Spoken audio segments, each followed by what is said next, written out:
Je m'appelle Alain Joly. Je suis français et je suis aveugle. Je réside à nouveau en France depuis septembre 2009 et je suis cadre A de la fonction publique. J'ai vécu en Allemagne où j'ai eu une fille en mars 2006 avec une ressortissante allemande. En janvier 2009, alors que j'étais en France pour me présenter à des entretiens d'embauche, mon ex en a profité pour déménager de mon appartement en Allemagne en enlevant ma fille et en emportant presque tous les meubles. En avril 2009, la juge allemande des affaires familiales a décidé d'attribuer la garde de ma fille à sa mère, car elle estimait que mon handicap visuel me rendait incapable d'éduquer un enfant. Elle a également ordonné une expertise psychologique pour déterminer s'il était possible de m'accorder des droits de visite à cause de mon handicap visuel. Quelques semaines plus tard, on m'interdisait de rendre visite à ma fille, car on me soupçonnait de vouloir l'enlever. Après 3 ans de procédure, je ne peux toujours pas recevoir ma fille en France. J'ai le droit de lui rendre visite toutes les 3 semaines, le samedi et le dimanche, mais sans hébergement possible. Pour rencontrer ma fille dans ces conditions, je dois garder un appartement en Allemagne et je n'ai pas le droit de sortir seul avec ma fille, car le juge prétend que je pourrais mettre la vie de ma fille en danger. En résumé, je suis aveugle et donc incapable d'éduquer et d'élever ma fille, mais je pourrais l'enlever, fuir l'Allemagne avec elle et me cacher de la police en vivant dans la clandestinité. Ce même tribunal qui considère qu'un aveugle est incapable d'élever un enfant m'impose de faire des allers-retours entre la France et l'Allemagne toutes les 3 semaines avec les complications que cela entraîne pour un aveugle. Hoje estou em Strasbourg, na frente da Corte Europeia de Direitos Humanos, porque eu sou uma brasileira que trouxe as crianças para a Alemanha a fim de que visitassem o pai alemão. Um mês depois, me aconteceu o que acontece com muitos estrangeiros na Alemanha. Os meus filhos foram tirados de mim. Jacy é advogada e conheceu o ex-marido quando fazia mestrado em Direito na Alemanha. Jacy e Jorge Berg se casaram em 2006. Depois do nascimento dos filhos, os dois se mudaram para São Paulo. Mas o casamento não deu certo. E Jorge, que também é advogado, voltou sozinho para a Alemanha. Ele mora na cidade de Baden-Baden. O divórcio corria na justiça brasileira. A relação de Jacy com o ex-marido era amigável. Eu fui para a Alemanha em 2009 e quando eu cheguei lá, o pai entrou com uma ação judicial na Alemanha para que eu não deixasse mais o país com as crianças. Jacy conta que Jorge fez uma denúncia ao governo alemão. Disse que ela tinha a intenção de sequestrar os filhos e levá-los para o Brasil. Jacy foi obrigada a entregar os filhos e os passaportes deles para um departamento administrativo do Estado alemão que cuida da guarda de menores de idade. Ele omitiu da justiça alemã o principal, era que a gente vivia no Brasil. Lionel est français. Il doit être remis d'un jour à l'autre aux autorités judiciaires allemandes. Un mandat d'arrêt européen a été livré contre lui. Son crime, avoir décidé de ne pas payer quelques 6 000 € de pension alimentaire pour ses enfants parce qu'il ne les avait plus vus depuis plus de 2 ans. Je leur ai dit clairement, j'ai dit je sais même pas si mes enfants sont encore en vie. Et j'ai reçu une réponse sèche. Tant que je n'ai pas reçu d'avis de décès, j'ai à payer. Un jour, j'aurai peut-être 2 personnes majeures qui vont venir là et me demander pourquoi je les ai abandonnés. Moi, je les ai pas abandonnés, qu'on m'a poussé dehors. On m'a violemment poussé dehors avec des lois qui sont complètement aberrantes. Il y a un article qui dit clairement que les enfants n'ont pas le droit de quitter le sol allemand. Sinon, il y a enlèvement qui va totalement à l'encontre des accords de Schengen. L'Allemagne et le Jugendamt privilégieront la relation État-enfant contre la relation parent-enfant. Ça veut dire un parent étranger, aussi aimant qu'il soit, n'aura aucun droit face à l'État. Ce soir, Lionel trouve enfin sur Internet une photo récente de sa fille, au concert de Noël de son lycée en Allemagne. Je vois des photos d'enfants et je vois que ma fille, il n'y a pas de sourire de ma fille. Ce père de famille ne sait pas si un jour il pourra à nouveau serrer ses enfants dans ses bras. C'est ça le plus dur, c'est que dans tout ce combat, c'est les enfants qui payent le plus, qui paient le prix fort. On leur a volé leur enfance, on leur a volé tous leurs droits, leur droit d'avoir un père, le droit d'avoir une mère, le droit d'avoir une famille française, et allemande, on leur a tout volé.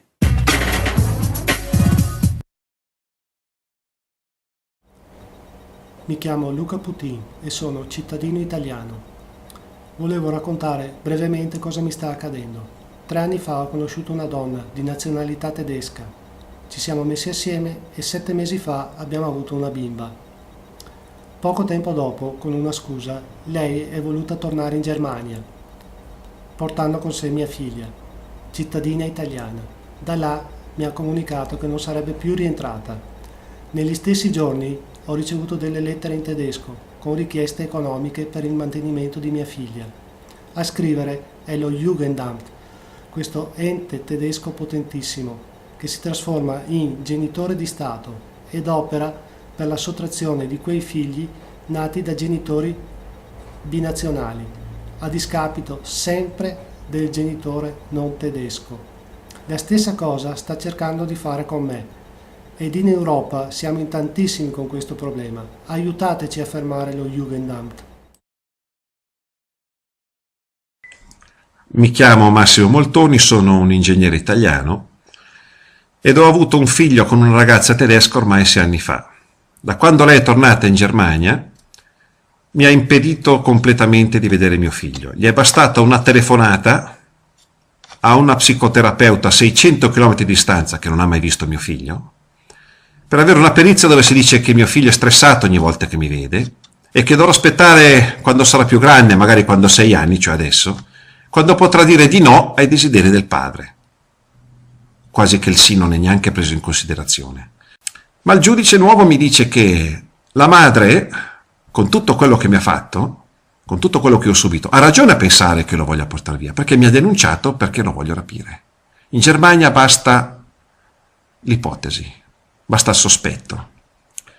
Perché sono da solo davanti a tutta la Germania, davanti a perizie false, documenti falsi, chiaramente presi in giro, perché non si può dire che questa qua è giustizia. Perché viene permesso alla Germania di discriminare ancora, visto che non sono nuovi a queste cose? Nous partons en Allemagne, à Francfort, suivre un papa français qui a obtenu un droit de visite pour voir sa petite fille. Enfin, c'est ce qu'il croit. Elle, c'est Pauline, sa fillette de 3 ans, retenue illégalement par sa mère à Francfort. C'est la 3e fois que Pierre fait le voyage de Toulon pour tenter de faire valoir son droit de visite légal. Pierre n'a pas le choix. Avec Claude comme témoin, il va demander à la police d'intervenir pour faire exécuter le droit de visite. Nous les accompagnons au commissariat en caméra cachée. L'accueil n'est pas amical. L'agent de service refuse d'appliquer le règlement européen, mais dans le doute, téléphone quand même à sa hiérarchie.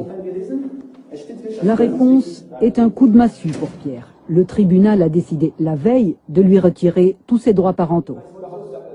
C'est impossible, je ne suis pas du tout au courant. Oui, et bien maintenant vous êtes au courant. Je viens de vous informer de ce qui a été décidé. C'est dit. Ce n'est pas du tout réglementaire. N'insistez pas.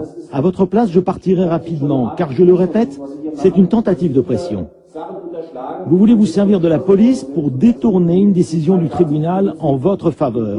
Ça se fait peut-être en France, mais pas ici, pas en Allemagne. Compris? Je le répète, notre interlocuteur, c'est le tribunal allemand. C'est clair? Je vous souhaite une bonne journée. Assommé, Pierre décide de réclamer des comptes au juge qui a pris la décision. Il se fait rapidement renvoyer du tribunal. Je vous l'ai dit, je ne peux pas vous recevoir. Si vous ne voulez pas entendre, je vous fais expulser.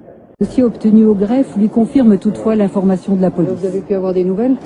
Oui, donc comme je le craignais, effectivement, il y a une décision qui a été prise hier, de manière secrète, sans que je sois informé. Ça confirme mes craintes et cette décision transfère tous les droits parentaux à la mère, l'autorité parentale à la mère. Donc ça vise très clairement à me supprimer mon droit de visite.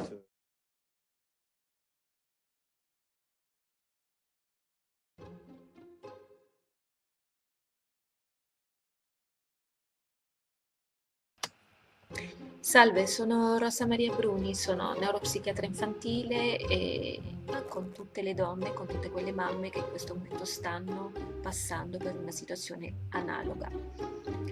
Vivere una situazione di sequestro, come nel caso di Luna, che è stata sequestrata da suo padre, il signor Tinen, con 3 giornalisti tedeschi in luglio del 2011 e durante un delitto di visita, credo che una situazione non solo giuridicamente, però psicologicamente drammatica, non solo per il minore, ma soprattutto per chi sta dall'altra parte, per noi madri, per noi genitori che veniamo spogliati, no, di questi bambini, ed è un po' come una morte. Tutti i giorni si sente parlare del bene superiore del minore. Io stessa, come neuropsichiatra infantile, evidentemente lavoro con tribunali, tutti i giorni vedo bambini che sono oggetto di artiglieria da parte dei genitori e tutti i giorni sento pronunciare questa fatidica frase, il bene superiore del minore. Però finora io non ho visto attuazioni in questo senso. Ci troviamo tutte davanti un po' allo stesso sistema, no? Un sistema in cui abbiamo una lotta impari tra Davide e Golia, ovvero sia un sistema giudiziario italiano assolutamente lasso. Il nostro sistema giudiziario non protegge i minori e credo che un paese che non protegga i minori non è degno di essere chiamato paese civile. E dall'altra parte questi bambini arrivano in Germania, almeno io spero che mia figlia sia lì perché finora non ho avuto nessun contatto, ok? E vengono germanizzati. Altro punto importante, avere una dignità come paese. Sembra che l'Italia in questo momento non abbia più una dignità politica, cioè non veniamo ascoltati, non veniamo assolutamente presi in considerazione e pertanto da un punto di vista anche internazionale non veniamo rispettati.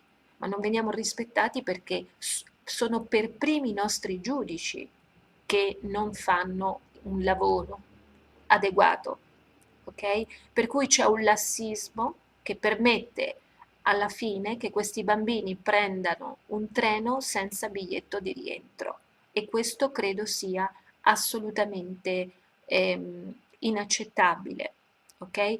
Non voglio fare, diciamo, sensazionalismi con le parole, però evidentemente ricorda passati assolutamente orribili che vogliamo dimenticare e che nessuno ha piacere di ricordare.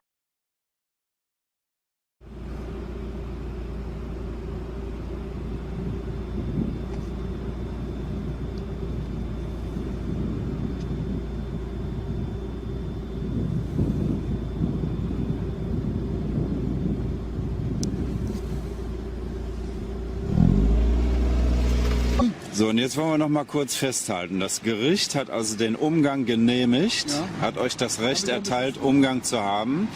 Und das Jugendamt fühlte sich wie so oft an die Gerichtsentscheide nicht gebunden und hat kurzerhand den Jungen entführt, verschleppt an einen unbekannten Ort, um zu verhindern, dass der vom Gericht, von der Justiz angeordnete Umgang stattfinden konnte. Selbst wir haben ja auch gesucht hier. Wie gesagt, haben wir gesucht in Herten, Gelsenkirchen, hier in Gladbeck. Hier in Gladbeck hat uns eine Erzieherin gesagt, warum wir unseren Sohn auf eigene Faust suchen, warum wir damit nicht zum Jugendamt gehen würden. Ja. Da habe ich gesagt, da sage ich lieber nichts dazu, da sage ich gar nichts dazu. Also das Jugendamt ist ja hier schließlich auch der Hauptschuldige, dass die euch nicht dabei helfen, den Jungen zu finden, ist klar. So ist es. Das ist aber auch ein interessanter Aspekt, dass die Entscheidungen der Justiz immer nur von den Eltern befolgt werden müssen, wohingegen Behördenvertreter von diesen Gesetzen eigentlich ausgenommen sind. Das heißt, da brauchen wir eigentlich keine Justiz mehr, wenn das Recht nicht für alle Bürger gilt. Das heißt also auch für die Staatsbediensteten. Also wie soll ich sagen, das Jugendamt macht, was er will. Trotzdem Beschluss haben sie unseren Sohn entführt. Ja, das hat allerdings Tradition in Deutschland. Das Jugendamt macht schon lange, was es will. Genau. Man fragt sich, warum immer nur die Eltern bestraft werden, wenn sie machen, was sie wollen. Und Beamte befinden sich hier in einem rechtsfreien Raum. Beamte sagen, das ist ein Kind, der seine Eltern braucht, der seine Eltern liebt, aber die verbieten ihm die Liebe. Und zweitens, er ist kein Deutscher, er ist ein kroatischer Staatsbürger. Ihm wird auch seine Muttersprache verboten. Er kennt die gar nicht. Sie machen seine Wurzeln einfach so kaputt. Das ist ja auch schon häufiger kritisiert worden, dass Kinder von ausländischen Eltern in Deutschland germanisiert werden. Das heißt, sie werden von ihrer Kultur und ihrer Muttersprache abgeschnitten, kommen in deutsche Familien, müssen Deutsch lernen und vergessen so allmählich ihre Wurzeln. Zum Beispiel mit die Anna Videra, wo sie nicht Polnisch sprechen darf. Das haben wir gehört. Am Telefon ist das verboten worden. Das ist die alltägliche Diskriminierung in Deutschland, auf die wir hier auch aufmerksam machen wollen. Das Ganze ist auch eine Warnung an ausländische Familien, mit ihren Kindern nach Deutschland einzureisen. Diese ganzen Beispiele zeigen, was ihnen hier in Deutschland passieren kann. Da, wo die Jugendämter zugreifen, ist die Rechtssicherheit nicht mehr gewährleistet. Der Rechtsstaat ist hier akut in Gefahr. Mein Name ist Theodoridis Konstantin. Ich bin griechischer Staatsbürger. Meine Geschichte möchte ich kurz erläutern, was das Jugendamt mit mir gemacht hat. Und zwar hatte ich im Jahr 2005 eine Frau kennengelernt, die Rumänin war, natürlich mit deutscher Abstammung. Ich musste von ihr erfahren, dass das Jugendamt ihr eine Tochter wegnahm. Und zwar ist ihre Tochter jetzt 23, mit 1,5 wurde ihr das Mädchen weggenommen. Im Jahr 2007 wurde ich Vater und musste erfahren, dass die deutsche Gerichtsbarkeit und das deutsche System mich ausgegrenzt hat, als Vater leben zu dürfen in Deutschland. Allerdings muss ich sagen, das Kind war unehelich und wir haben zusammen gelebt, also wie eine eheähnliche Beziehung hatten wir geführt. Die Geburtsurkunde der Mutter, als mein Sohn auf die Welt kam, habe ich gesehen, dass mein Name als Vater drin stand. Sie hat dann eine Beistandschaft unterschrieben gehabt, dass das Jugendamt eben alles für sie erledigen wird. Eines Tages kam jemand auf mich zu und hatte mir Akten übergeben vom Jugendamt, vom Amtsgericht und vom Arbeitsamt. Ich dürfte diese Akte allerdings nur 2 Stunden behalten. Daraufhin habe ich alle Seiten kopiert gehabt, für mich, und musste feststellen, dass in der Geburtsurkunde meines Sohnes mein Name nicht drin stand. Also Vater unbekannt. Was hat der deutsche Staat vor mit diesen Sachen, ne? Es ist mir klar, was die vorhaben. Notre bureau européen a rencontré une famille franco-allemande qui voulait simplement déménager. Leur vie a viré au cauchemar. Françoise Schöller, Thibaut Graillot. Pas de Clara Elieni est français, leur maman est allemande. La vie de cette famille binationale bascule en 2007. Ce vendredi de décembre, quand Nathalie va chercher ses filles à l'école à Kehl en Allemagne, elles ont disparu. Nathalie ne soupçonne pas que c'est le projet de déménager à Strasbourg, dévoilé par Clara à l'école, qui a lancé la machine. Les fillettes ont en fait été placées dans une famille par le Jugendamt, l'Office de protection de l'enfance. Pour Nathalie et Jean-Paul, 6 longs mois de calvaire au cours desquels ils n'auront droit qu'à 2 heures de visite surveillée par semaine, avec obligation de parler allemand. Nathalie tient à nous montrer la maison où ses filles ont été retenues. On leur a fait un vrai lavage du cerveau, c'est-à-dire on leur a dit que leurs parents ne les aimaient pas, que c'était nous qui avions demandé qu'elles soient placées dans cette famille d'accueil. Elles étaient dans cette pièce-là, là où il y a la fenêtre, là, sous l'arbre. Et je suis souvent passée le soir avec la voiture, je me suis dit peut-être elles sont à la fenêtre et je peux leur dire quelque chose. Excusez-moi. Le père profite d'une autorisation de sortie sans témoin pour passer la frontière toute proche avec ses gamines. On s'engage sur le pont et à ce moment-là, il est temps d'accélérer un peu le pas. Et au moment où on est arrivé au milieu, je leur dis, ça y est, maintenant on est en France. Là-bas, ils disaient que on ne pouvait plus aller chez nos parents parce qu'ils étaient fous et qu'ils risquaient de nous frapper et tout ça. Et je les ai pas crus. Signalés le jour même à Interpol, les fugitifs sont décrits comme des personnes dangereuses. Une accusation contestée par les experts médico-sociaux en France. C'est un fait qui est connu de tout le monde, mais qui est tabou, qui ne se dit pas. Mais effectivement, la justice allemande joue pas franc jeu. Et moi, je peux garantir que monsieur et madame ne présentent aucun trouble de la personnalité s'opposant à l'accueil des enfants chez eux. Bonsoir Nathalie Griesbeck, merci d'être avec nous. Vous êtes eurodéputée MoDem, vous participez à la commission des libertés civiles et de la justice où vous vous occupez de ces dossiers. Ce qu'on voudrait comprendre, c'est est-ce que le droit allemand, là, est en accord ou en violation avec le droit européen, très simplement? Il est aujourd'hui très clairement en violation. Salve a tutti, sono Enzo Landolfi, il papà di Martina, una meravigliosa bambina di 8 anni che 3 anni fa è stata portata via dalla Spagna, dalla madre spagnola, ed è stata portata in Germania senza nessun tipo di terapia. Io da allora mi trovo a lottare con lo Jugendamt e con gli assistenti sociali, con i difensori del minore e con i tribunali che prendono delle decisioni soggettive senza nessuna prova,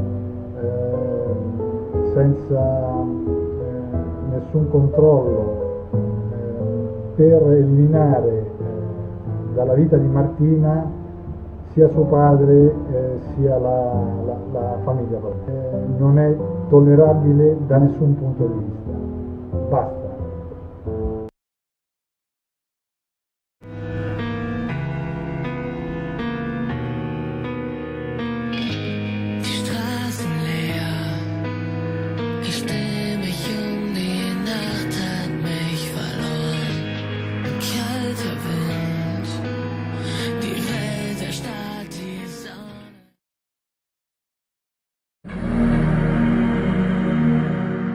Dziesięć lat temu Izabela Lesz poślubiła Niemca polskiego pochodzenia. Zamieszkali w Niemczech. Gdy pojawiły się problemy i pani Iza postanowiła rozstać się z mężem, do ich życia wkroczył Jugendamt. Niemiecki Urząd do Spraw Dzieci odebrał pani Izie syna bez rozprawy i wyroku sądowego, powołując się na zagrożone dobro dziecka. Zagrożeniem miała być możliwość wywiezienia Michela przez matkę do Polski. Chłopca umieszczono w sierocińcu. Dziś pani Iza ma zobaczyć synka po raz pierwszy od 2 miesięcy. Jej wizycie towarzyszy polski konsul. Poprosiła go o to, wiedząc, że w podobnych przypadkach rodzicom nie pozwalano rozmawiać z dziećmi w ojczystym języku.